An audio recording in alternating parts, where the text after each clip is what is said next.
যদিও রাজ্য সরকার প্রকল্পের দিক থেকে সেরা, তার মধ্যে বর্তমান সময়ে রাজ্য সরকারের একাধিক সামাজিক সুরক্ষা প্রকল্পের মধ্যে সবচেয়ে গুরুত্বপূর্ণ ও মানবিক প্রকল্পগুলির মধ্যে একটি হলো বার্ধক্য ভাতা প্রকল্প।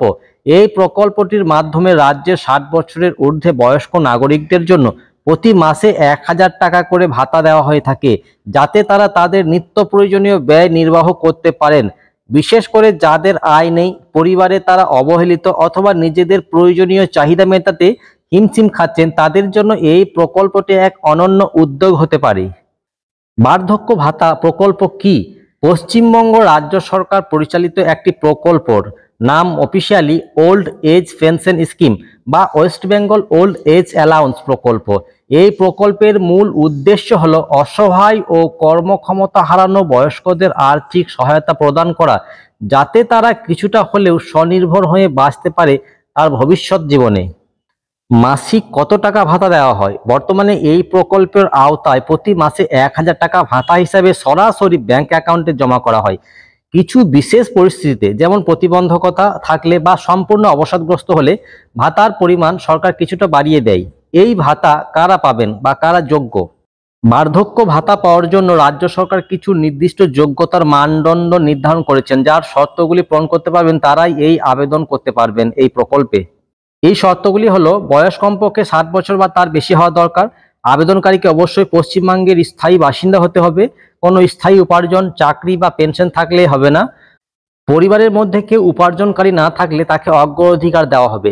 কেন্দ্রীয় বা রাজ্য সরকারের অন্য কোনো প্রকল্পে আপনি ভাতা পেয়ে থাকলে এই ভাতা কিন্তু আপনি পাবেন না।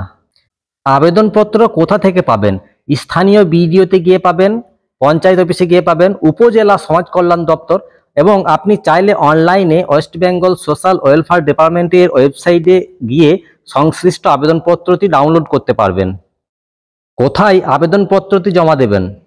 আপনি যেই এলাকায় বাস করেন, যদি গ্রাম অঞ্চলে হয় তাহলে বিডিও অফিসে, এবং শহর অঞ্চলে হয় তাহলে এসডিও অফিসে গিয়ে আপনি আবেদনপত্রটি জমা দিয়ে আসতে পারেন। অথবা অনেক সময় পঞ্চায়েত অফিসেও আবেদনপত্র গ্রহণ করা হয় যদি সরকারের নির্দেশ থাকে। আবেদন করার পদ্ধতি: আবেদনপত্র সংগ্রহ করতে হবে বিডিও অথবা এসডিও অথবা পঞ্চায়েত অফিসে। ফর্মটি সঠিকভাবে পূরণ করতে হবে এবং তার সাথে প্রয়োজনীয় ডকুমেন্টগুলি জুড়ে দিতে হবে। আবেদনপত্রটি এবং ডকুমেন্টগুলি স্থানীয় বিডিও অথবা এসডিও অফিসে জমা দিয়ে আসতে হবে। অফিস যাচাই বাছাই করে ভাতা অনুমোদন করে থাকে। অনুমোদনের পর ভাতার টাকা সরাসরি আপনার ব্যাংক অ্যাকাউন্টে জমা করে দেওয়া হবে। আচ্ছা, কি কি নথি লাগবে? প্রয়োজনীয় নথিগুলির মধ্যে রয়েছে আপনার Aadhaar card, voter card, digital ration card, এবং যদি প্যান কার্ড থাকে তাহলে প্যান কার্ডও দেবেন। সঙ্গে 2 কপি পাসপোর্ট সাইজের ছবি আবেদনপত্রের সঙ্গে যুক্ত করে দেবেন, এবং সঙ্গে দেবেন আপনার পাসবইয়ের জেরক্স। কতদিনে এই ভাতা পাওয়া যায়? যদি সরকারি নির্দেশনা থাকে তাহলে সাধারণত সঠিকভাবে আবেদন জমা দেওয়ার পর 30 থেকে 45 দিনের মধ্যেই আবেদন যাচাই করা হয়ে থাকে। যাচাই শেষে ভাতা অনুমোদিত হলে প্রতি মাসে নির্ধারিত তারিখে টাকা আপনার ব্যাংক অ্যাকাউন্টে জমা হয়ে থাকবে। মনে রাখবেন, এক্ষেত্রে একজন ব্যক্তি একাধিক রাজ্য বা কেন্দ্রীয় সরকারি প্রকল্পের অধীনে একসঙ্গে পেনশন পেতে পারবেন না। ভাতা প্রাপকের মৃত্যু হলে পরিবারকে অবহিত করতে হবে, না হলে প্রতারণার পর্যায়ে সরকার দেখবে। বছরে একবার আপনার বয়স এবং পরিচয় যাচাই করা হতে পারে। ভাতা পাওয়ার পর যদি কেউ চাকরি পান বা আয় শুরু করেন তবে সেটি অফিসকে জানাতে হবে। পরিশেষে বলা যায়, West Bengal old age allowance বা বার্ধক্য ভাতা প্রকল্প রাজ্যের বয়স্ক অসহায় নাগরিকদের জন্য এক দারুণ সহায়তা হতে পারে। আর কিছু মানুষের জন্য এটি শুধুমাত্র একটি আর্থিক সহায়তাই নয়, বরং এই ভাতার মাধ্যমে রাজ্য সরকার বয়স্কদের প্রতি সম্মান ও সহানুভূতির পরিচয় হতে পারে। তাই যদি আপনার পরিবার বা পাড়ার এমন কেউ ব্যক্তি যিনি 60 বছর পেরিয়ে গিয়েছেন, তিনি এই ভাতা পাওয়ার যোগ্য হয়ে থাকেন, তাহলে তাকে এই আবেদনপত্রটি জমা দেওয়ার জন্য সাহায্য করুন।